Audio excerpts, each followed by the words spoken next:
You're here. Good.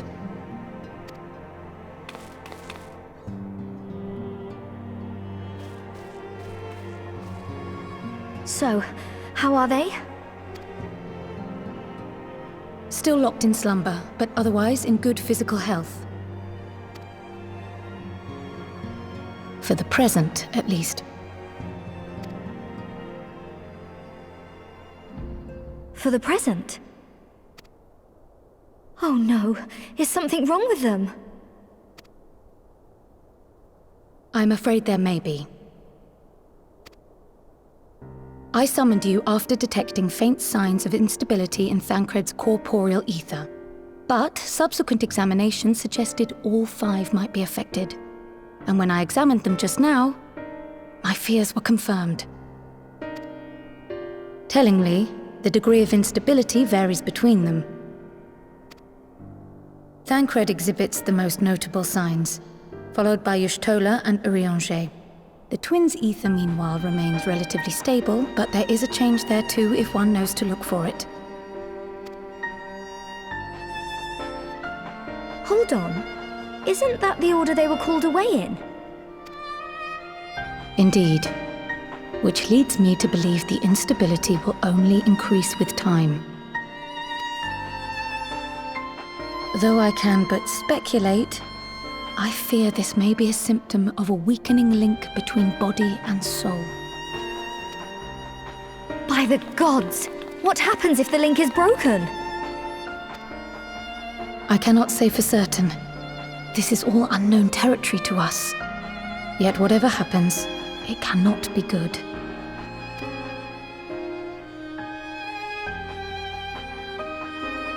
Mercifully, the instability is still only slight. And you may rest assured Master Matoya and I will do everything in our power to keep it from worsening. Be that as it may, it is imperative that you find a way to restore our friends' souls to their bodies.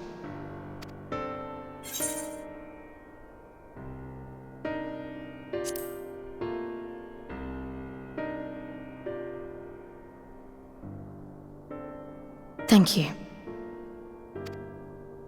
But where's she even supposed to start? We had the greatest minds in the realm hunting high and low for an answer, and they ran out of places to look.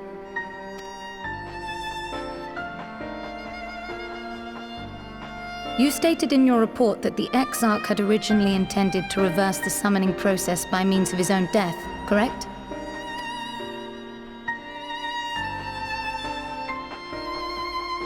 Raha always was a reckless young fool, ready to die for the first righteous cause that came along. His plan might well have worked, but I for one am glad he never had the opportunity to see it through. Even if it does mean our friends must remain stranded a while longer. There is another way, I am sure of it. And the key lies with him, with the Exarch. Pray return to the first and apprise him and the others of the situation. We, meanwhile, will do what we can from here. And, if the fates are kind, we will have good news to share upon your return.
Pray excuse my late arrival.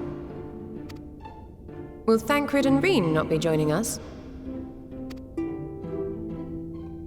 Nay, milady. With apologies to all, they beg leave to pursue their investigation of the empty to its conclusion.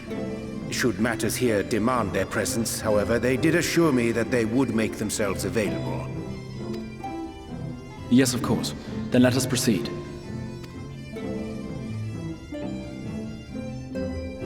I think it best that you begin by providing a summary of Mistress Kryle's findings.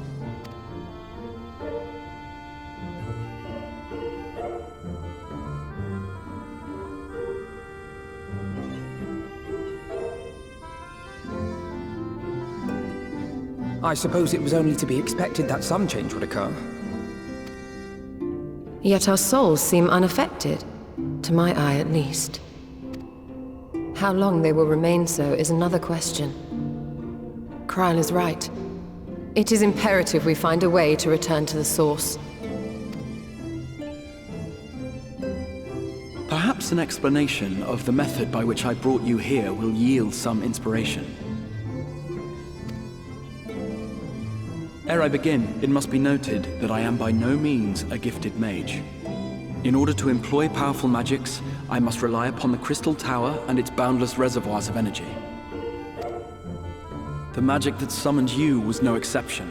'Tis a singular spell, adapted through painstaking effort from the technique that transported me to the first. To use an analogy, it works by cutting a hole in the fabric of reality. A hole tailored to the object of summoning, through which it and it alone may pass unscathed. Though I succeeded in creating said hole, I failed to latch onto my intended target. Instead of you, the spell found those close to you, and ended up summoning them in their incomplete state.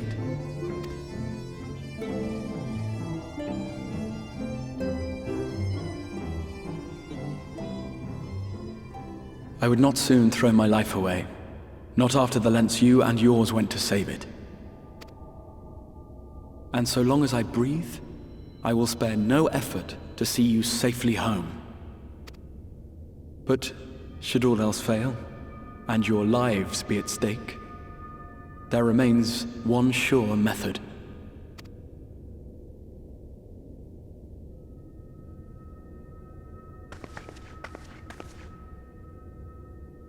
Oh!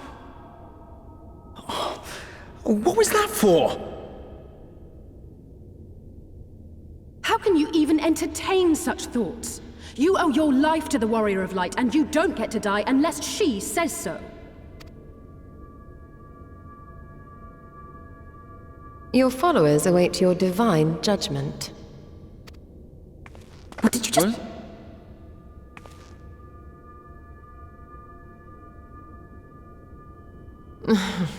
If the two of you have finished, perhaps we could return to our discussion?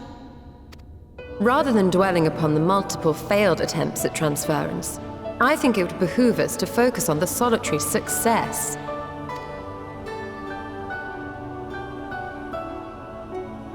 I would draw your attention to the fact that our friend can travel between worlds possessed not only of her body and soul, but her personal effects besides.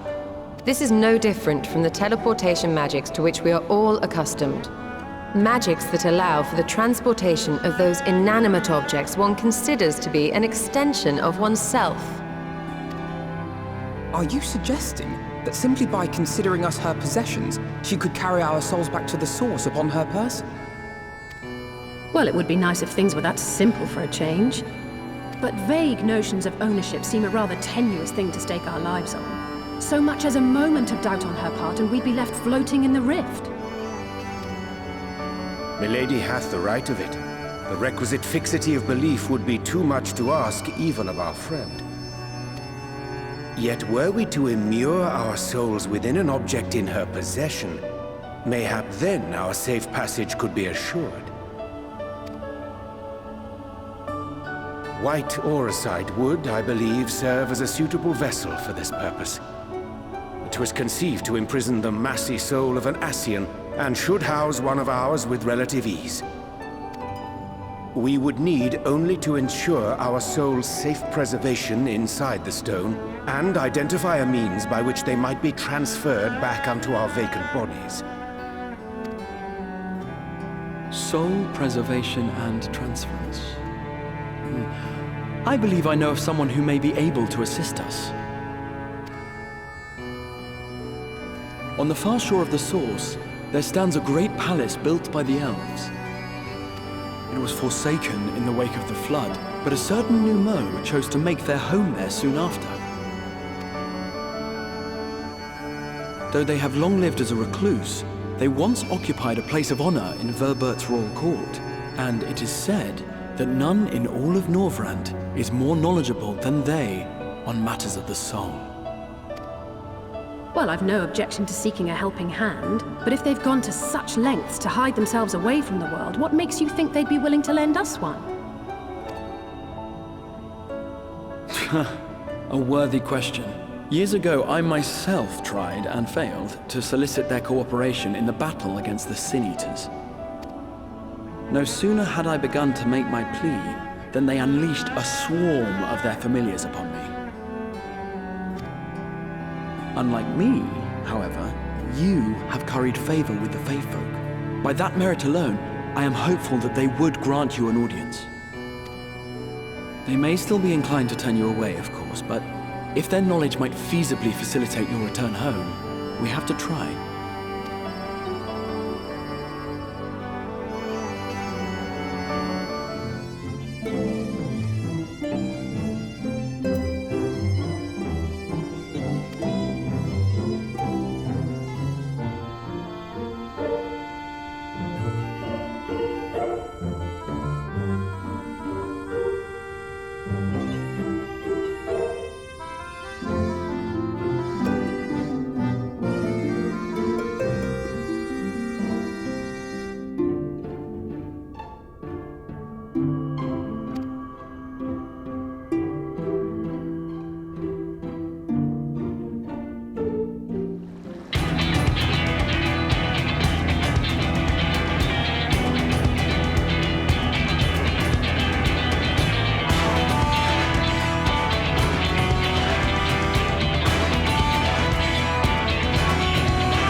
is going to leave a mark!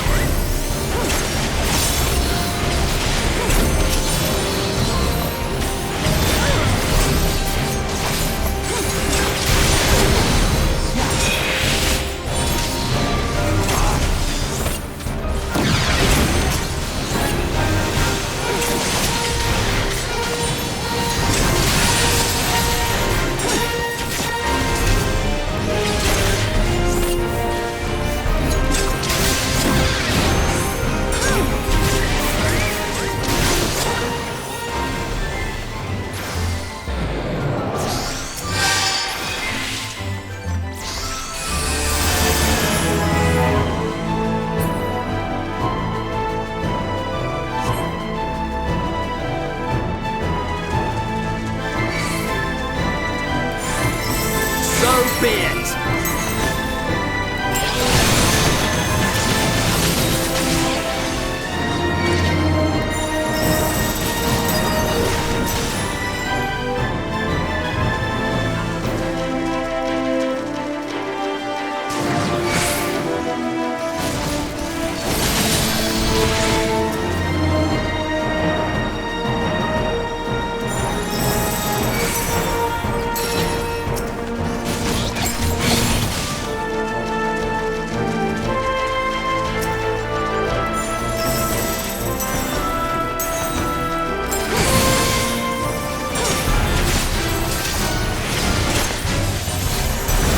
I will not hold back!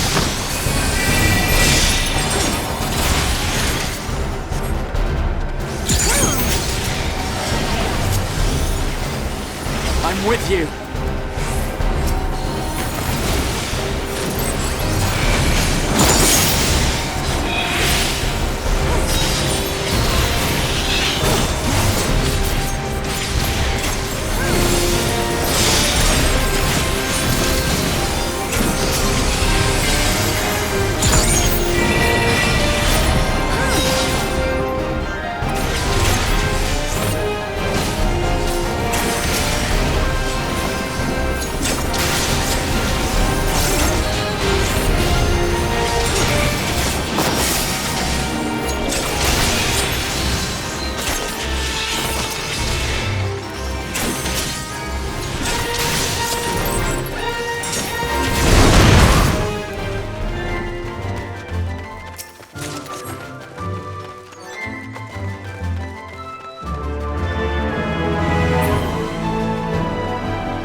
So be it!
That was my fiercest familiar. Oh, impressive.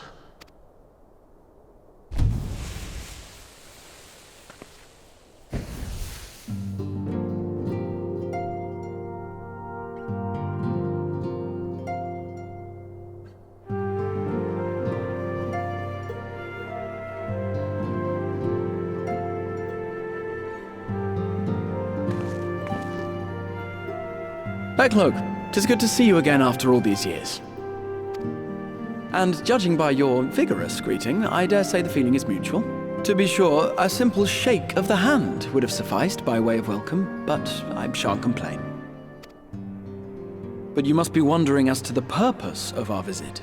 We come to beg your assistance in a most urgent matter. Shake? Beg? Our comrades' very souls are in danger. If we are to save them, we will need the benefit of your unsurpassed knowledge on the matter. Please, will you not sit and hear our plea?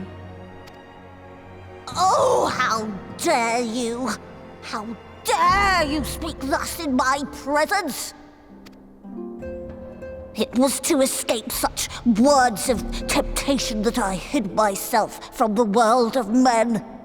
You are sinners, one and all, and I swore never again to have any part in your affairs. I can only imagine what terrible events forced you into a life of seclusion. But I know that the Nu Mou are a good and noble folk.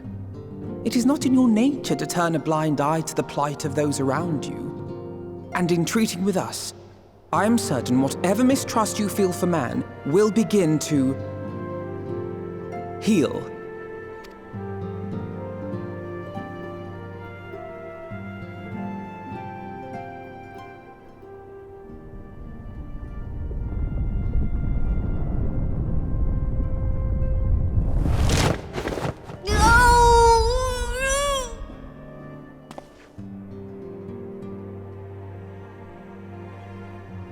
If you will not be satisfied, I suppose I could listen. After all, there's no harm in just... No, I mustn't. Not again. That damn court mage seemed to have the best of intentions too, and countless innocents died for my naivety. Oh, you know not what you ask of me. What horrors my knowledge has wrought.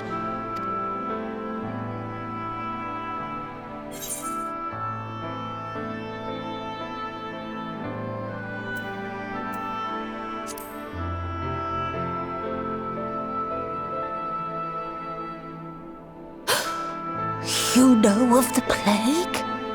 Then you know how dangerous soulcraft can be. Instead of saving your friends, you risk damning them. Are you sure you're willing to take that chance?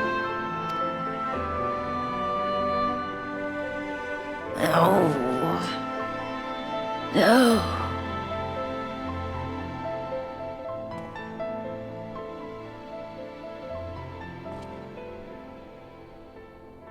Oh, very well.